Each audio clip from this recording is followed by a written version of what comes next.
Hey everyone, what's up? I'm back with a new video and you might hear the fan because I am extremely hot again. Just being in like one of the hottest parts of California has been pretty tough. So today I wanted to do this wig review by KriyyaHair. I'm gonna be styling it first and just kind of talking about how I feel about life right now and just like everything that's going on. The lighting might be a little bit harsh for me right now, but I think this is okay. I want to do just like a makeup look for today and just talk about stuff that's happening right now. I was going to be doing a coffee makeup video featuring new Cosmetics products that I got recently. So I haven't really done that in a minute. Recently I've just mostly been doing like hair videos and stuff and lookbooks and everything. What I want to do is just talk while I'm doing my hair and then get into my makeup look, which I don't even know what I'm doing for today. Yeah, I went ahead and I actually ended up cutting this bob that I got. It was like around here, but I cut it a lot shorter because I thought it would be a lot cuter this length, and I think I do like it. Flat iron on 350 to do my bangs, and I want to go ahead and just straighten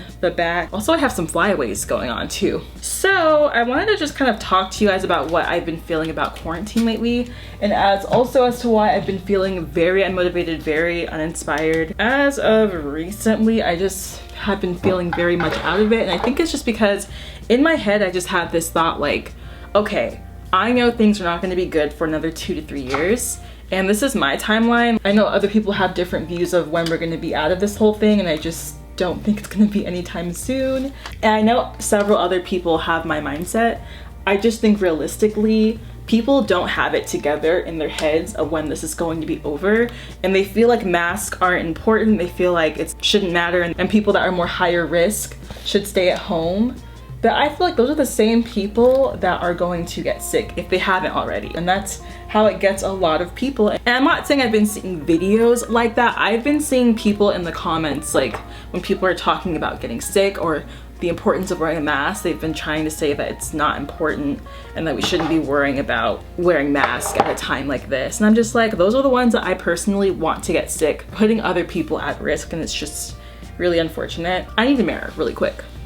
So I also know that in my last video that I did, my age was a topic because I had mentioned that I am 28 years old. I just turned 28 back in March. And I was thinking this whole time, like the weirdest thing is that we're about to be in quarantine for another couple of years, and 2020 is almost over. And I'm gonna have another birthday in quarantine. Like that's just inevitable, it's going to happen. We got into lockdown, I think, March 17th. So that was 3 days before my birthday, March 20th. I don't know, it's just really interesting to know that maybe not even maybe, I feel like my last couple of years in my 20s is going to be during a pandemic. And I don't really know how to feel about that because I think that we are not even at the worst of it yet. I'm not gonna be able to really honestly travel at all like I wanted to do in my late 20s before I turn 30, which I wanna also give a disclaimer. I'm not saying that before you turn 30, you have a life and then you all of a sudden, once you turn 30, your life is over. Like, I'm not saying that. I'm not trying to be dramatic or anything. I'm just saying I wanted those, like a couple of memories, you know, to have, like, you know, before I turn 30. That's literally all I'm saying. For those that are gonna be offended, I'm not at all dreading turning 30 at all. I'm gonna look the same. I already know not much is really going to change. Like, this is something that I'm aware of, but at the same time, it's like life is short. We don't get that time back. And this is happening for a lot of people. So I think that people that are in their early 20s and that are about to be in their mid 20s or late 20s are losing out on time. Older people are losing out on time. Everyone is losing out on time. But it's just something that I was thinking about because I think what marked it for me was, for quarantine, was my birthday specifically. I think that it was just something interesting to think about because that's what I think has been making me feel a bit weird lately. Like, just unmotivated to just make content, to create. And I know at the beginning of this quarantine I was feeling very motivated. I was feeling really inspired to pass time by getting work done, and now I just don't really want to do much of anything during the day. I know I need to stop doing that because I've been procrastinating way more than I usually do, and that's been blocking a lot of blessings for me as of recently. And I'm not really used to doing that to myself. I don't think that I'm necessarily burnt out by doing a lot of work. In fact, I've been taking a lot of breaks, or that were much needed. I think the reality of just being in this situation for a long time has just made my mindset a bit more negative than usual, and I go in and out of these moods where I feel like, okay, things are gonna get better, we're all going to adjust and get used to things as how they are now, and then other times I'm just like, I can't believe we're doing this. I can't believe we're stuck in this time loop. Things are limited. I was trying to even do something as simple as try on clothes yesterday, which I was doing. And the cool thing about Nordstrom Rack, which is where I went, is that they sanitize right after you leave the dressing room, and they ask you like which one you were in, and it tells you which dressing rooms haven't been sanitized or have been. So I think that's really cool. Like I think that it's great that different companies and different like restaurants, clothing stores, it's cool that they're trying to change with the times that we're in right now, because, and just to adjust to things. I've also noticed an increasing amount of people that don't want to social distance when I'm around. And at this point, I even made a tweet the other day talking about that. Like I was in line and this lady was just trying to inch closer and closer to me, and I just kept inching away from her, and it just seemed like she was trying to either start something or like she was just unaware of the tape that was underneath her. And just kept on getting closer to me, and I just had to like move away, and she finally understood the hint that I was trying to give. I just thought that it was really rude. Like, why are you practically breathing down my neck during a pandemic, was my tweet. From now on, I'm going to be more vocal about people keeping their distance from me because I don't want to get sick, and I don't understand like why other people aren't worried about even getting close to me. Like I could be asymptomatic and you wouldn't even know, but you're like standing super close. So I'm gonna go ahead and do my makeup now. I didn't have to use also got to be glue today because I'm not doing my lace.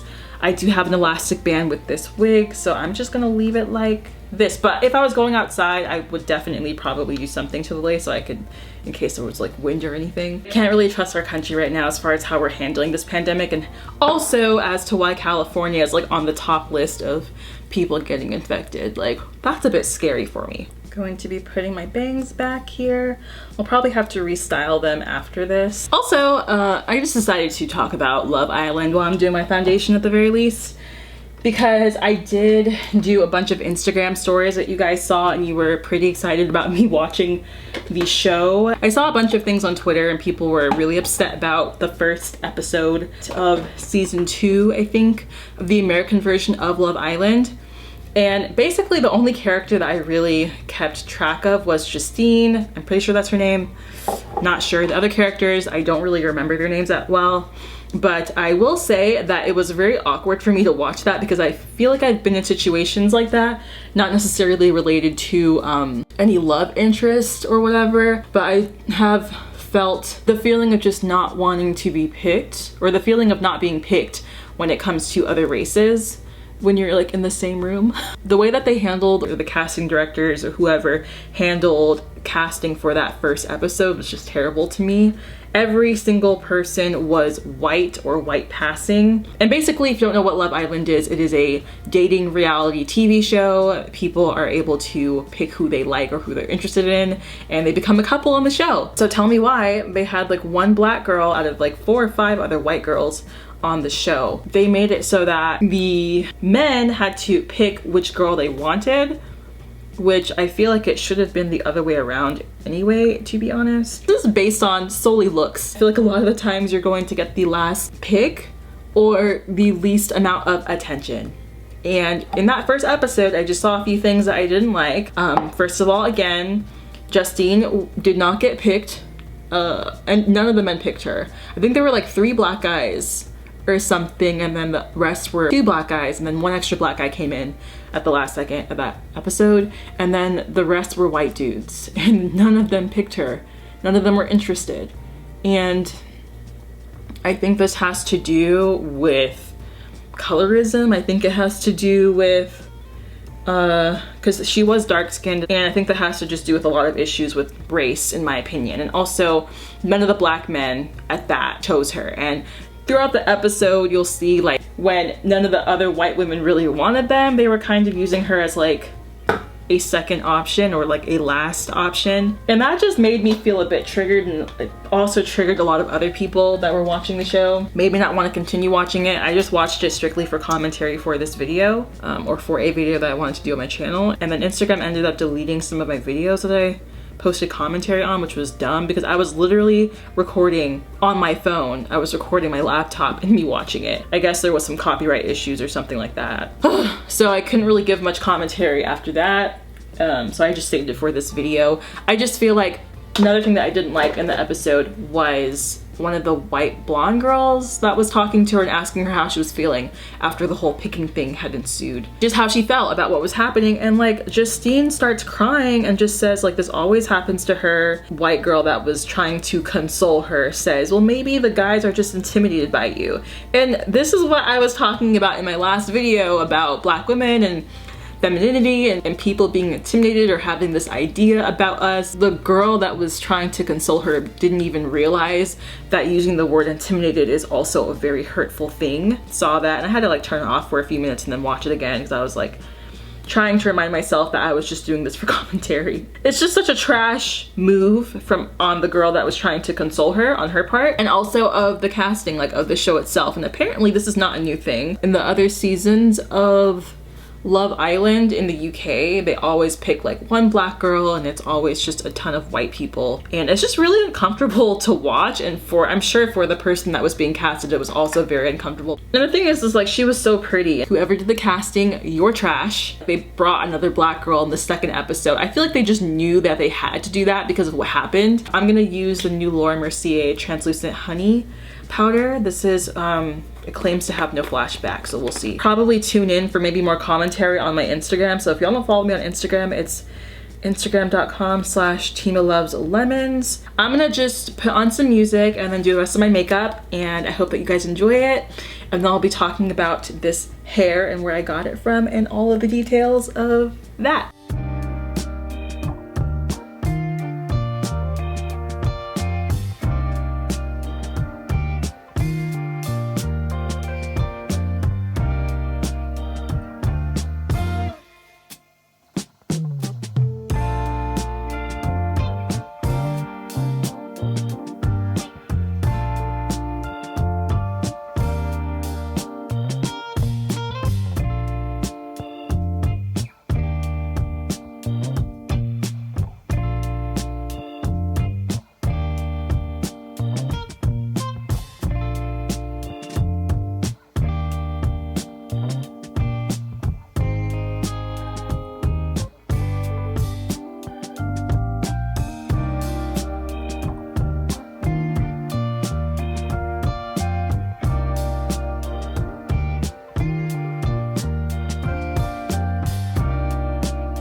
Okay, so I finished doing my makeup and also styling this wig, which is super sleek and cute. I think that I'm really happy that I decided to cut this unit. I'm gonna go ahead and give you guys the details to this wig from KriyyaHair. I am in love. First of all, my last experience with the wig company where they gave me bangs that were already cut were terrible because they didn't actually have any lace up here. So there's actual lace where if I want to go ahead and part it and maybe make a middle part with like Sailor Moon bangs, I could totally do that with this unit. But other wigs, they kind of go the cheap route and they don't really give you any lace up here. It's just like really thick bangs and that's it. But with this one, they actually made the bangs very sparse, which is what I wanted, and they have lace all along here. So it's just constructed as if I just went ahead and I cut my own bangs on a wig and just called it a day. That is what I want when I look at a unit. I think it's really hard to tell. They don't really put on the descriptions whenever you are buying a bang unit if it actually has lace or it doesn't, so you're kind of just left in the dust to figure that out yourself. Okay, so I went ahead and I got this 8-inch bob. I think it is now maybe like 6 or 7 inches. I cut off just a little bit. Honestly, I didn't cut off very much, but I wanted it to just kind of hit me on my shoulders and not exactly a bit lower than that. Price of this unit is going to be, and this is 150% density, I'm assuming. It's going to be $100.99, so this is actually a really good deal for the quality quality that you're getting. The hair is extremely soft and it was really easy for me to cut because the hair wasn't too thick. I hate units where I'm having to cut them and also kind of layer it out just to make it look more natural. And I think it's honestly the perfect density for the bangs, and just for the rest of the hair, really soft, had no issues. There's still some scalp or lace happening up at the top here. I got this in a cap size average. Hair is just an easy throw on wig. I went in and I sewed an elastic band in this, so it's going to stay on my head, and I think it is perfect for summertime because it is really hot, especially here in California. And yeah, it's just really cute. Didn't have to cut anything, didn't have to cut the bangs shorter. It was just perfect the way that it is. So yeah, that's all that I really have to say about this unit. I'm gonna go ahead and take some Instagram pictures with this hair because it is so freaking cute, and I'm gonna probably put the pictures at the end of the video as well because they're probably gonna do really well. I just like how simple this bob is. Let me know what you guys think about this wig down below. It's a pretty cheap price. It's only $100. This would be cute if you had like a puff sleeve top or dress. It would accentuate the sleeves of whatever you're wearing. So yeah, let me know if you like it. All right guys, have an awesome day. Remember to go ahead and be safe, and I will talk to you later. Bye.